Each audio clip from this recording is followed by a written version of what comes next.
Vous pensez que Fanzone va être investi par un parasite d'origine extraterrestre? Ça tombe... Allez viens, vas-y, on fait une blague. Non, mais pas de blague, on s'en fout là, on est... Alors, c'est Toto? Non, Toto, je m'en bats les reins là, franchement, on est sur Venom. Oh bah attends, est-ce que tu sais quel est le féminin de Venom? Féminin, non, je sais pas. Eh bah c'est V-Femme.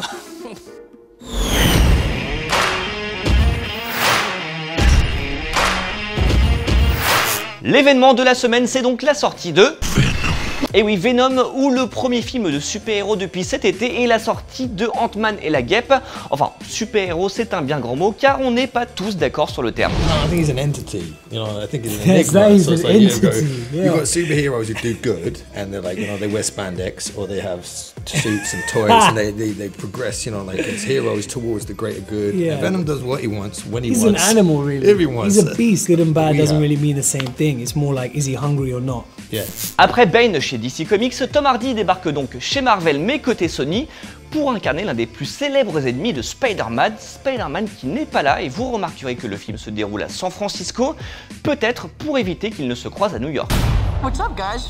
Alors vous vous demandez sans doute qui Eddie Brock alias Venom va bien pouvoir affronter faute d'homme araignée. Eh bien la réponse s'appelle Carlton Drake alias Riot, un grand méchant sur lequel on ne va pas faire de tartine. Parce que Riot, tartine, tout ça, voilà. Merci. Corrupt and unethical. And good looking. And yeah, extremely handsome, which is like disappointing. Really rich. He has all the toys that you know you'd want and stuff, but he's morally and ethically bankrupt. Si vous connaissez les comic books, vous saurez que le long métrage a pris quelques libertés. En réalité, Riot est bien un ennemi de Venom, mais il s'appelle Trevor Cole et c'est un mercenaire à la solde de Life Foundation, une société qu'on retrouve quand même dans le film. Comme quoi, il y a encore quelques références, surtout que les scénaristes avaient des sources d'inspiration bien précises. This film's kind of inspired by a couple of the comic books. Is it Planet the Symbiotes and Lethal Protector? Carlton Drake in the original comics is, you know, in some terms of details quite different to the character that's here, but in terms of the spirit of the character and the outlook of the character is very much preserved. Alors qu'il vient de fêter ses 34 ans puisqu'il est né en 1984 sur papier, Venom s'offre une seconde jeunesse cinématographique 11 ans après son apparition dans le Spider-Man 3 de Sam Raimi, et Riz Ahmed a bien du mal à cacher son enthousiasme. Go see Venom. Un message bien reçu par le public américain puisque Venom a engrangé pas moins de 80,2 millions de dollars pour son premier week-end aux États-Unis, ce qui en fait le plus gros démarrage pour un film sorti au mois d'octobre. Et pourtant ça n'était pas gagné car les critiques... Oh là oui, attention, on entre dans la zone spoiler, donc si vous n'avez pas vu Venom, on vous conseille de passer votre chemin, et pour les autres, on se retrouve après quelques secondes d'Eminem qui a signé la chanson du film.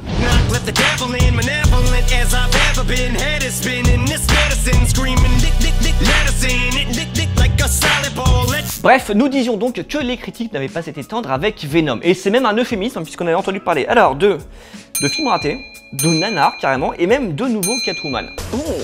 Bon, faut pas déconner, mais il y a du vrai là-dedans, on ne va pas se mentir, et notamment au niveau du ton. Pour commencer, on nous avait annoncé un film très violent, presque un film d'horreur, et il n'en est rien puisque le résultat est tout public, et même très sérieux, sauf quand Tom Hardy ne contrôle plus son corps, et là on a l'impression d'assister à un remake de Menteur Menteur avec Jim Carrey. L'autre problème du film, c'est son récit et son positionnement. Il est très compliqué de faire exister Venom sans Spider-Man, puisque par essence, Venom est un anti-Spider-Man et c'est sa haine du héros qui le nourrit et le transforme en créature monstrueuse lorsqu'il est infecté par le symbiote extraterrestre. On retrouve quand même quelques éléments de base, comme le fait qu'il perde son boulot de journaliste ou que sa femme le quitte, mais le scénario peine à combler l'absence de l'homme araignée. Il n'y a pas d'histoire de rédemption, il n'y a pas d'ascension au statut de héros, ni même de moment où Eddie profite de ses nouveaux pouvoirs pour faire ce qu'il veut, non, juste un personnage qui subit ce qui lui arrive.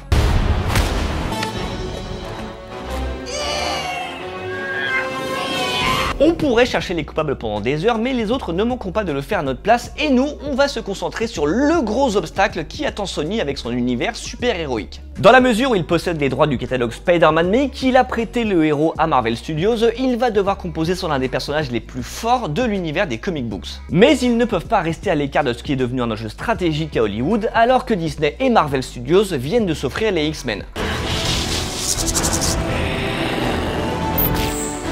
La solution, c'est donc de mettre en scène des personnages qui n'auraient pas leur place dans le MCU, à l'image de Venom, trop violent pour le public familial sur le papier, et ça ne devrait pas s'arranger avec la suite qui promet un véritable carnage. Un carnage au propre comme au figuré. Si vous avez vu la scène post-générique, vous aurez compris que Woody Harrelson incarne un certain Cletus Cassidy, qui est amené à devenir Carnage, la version rouge et ultra violente de Venom, comme il le sous-entend dans sa dernière réplique. Évidemment, cette dernière réplique, on ne va pas vous la montrer puisque le film est en salle, mais vous aurez compris qu'il y a de très fortes chances pour que l'on voit Carnage dans la suite de Venom, qui n'est pas encore officielle, mais devrait voir le jour au vu des scores au box-office américain et même au box-office mondial. Mais il n'y aura pas que ça, puisqu'une belle brochette de projets nous attend chez Sony pour nourrir cet univers Spider-Man sans Spider-Man. Et pour commencer, nous aurons Morbius, le vampire à qui Jared Leto prêtera ses traits et ses dents en passant lui aussi de DC à Marvel. Le film sera réalisé par Daniel Espinosa à qui on doit Life, mais on ne sait pas encore à quel moment il viendra mordre les écrans. Autre projet, un spin-off sur Kraven, un redoutable chasseur qui, dans les comic books, ne peut mourir que de la main de Spider-Man. Donc autant vous dire qu'il va y avoir des changements dans le scénario. Il y aura également les héroïnes Silver Sable, Black Cat ou Jackpot, ou encore Silk, étudiante sud-coréenne piquée par la même araignée que Spider-Man. Sans oublier Nightwatch, un justicier dont Spike Lee pourrait mettre en scène les aventures. Enfin, ça c'était la rumeur il y a quelques mois. Depuis, il y a eu la sortie de Black Landsman, un succès mondial, donc les choses ont sans doute changé. Si le succès continue d'être au rendez-vous, il y aura donc de nombreuses possibilités de spin-off pour continuer à faire vivre cet univers sur grand écran. Mais vous, qu'en pensez-vous? Donnez-nous votre avis sur Venom et dites-nous quel projet vous attendez le plus dans les commentaires. Et avant de se quitter, un double bonus d'actu parce qu'on est quand même super sympa. Et pour commencer, la première photo de The Mandalorian, la série live Star Wars qui se dévoile enfin. Alors il n'y a aucun lien avec Amanda Lear, mais beaucoup plus avec Boba Fett car ça se passera sur sa planète et ça se déroulera entre les épisodes 6 et 7 de la saga. Et on suivra donc ce personnage, un tireur solitaire qui est peut-être incarné par Pedro Pascal de Game of Thrones selon les rumeurs, dans des épisodes réalisés par Jon Favreau, Taika Waititi et Bryce Dallas Howard pour une diffusion prévue fin 2019 sur la plateforme Disney Play. Et dans un tout autre genre, James Gunn va écrire et peut-être réaliser, attention tenez-vous bien, Suicide Squad 2. C'est à la fois logique puisqu'on se doutait bien que DC allait tenter de le récupérer après son renvoi de chez Marvel, et en même temps c'est assez savoureux puisqu'on se rappelle que le premier Suicide Squad avait été charcuté au montage pour être plus fun, plus coloré et plus proche des Gardiens de la Galaxie. Ironie, quand tu nous tiens. Surtout que Dave Bautista est déjà chaud pour jouer dans ce film qui ne sera pas une suite, mais on nous dit une nouvelle approche.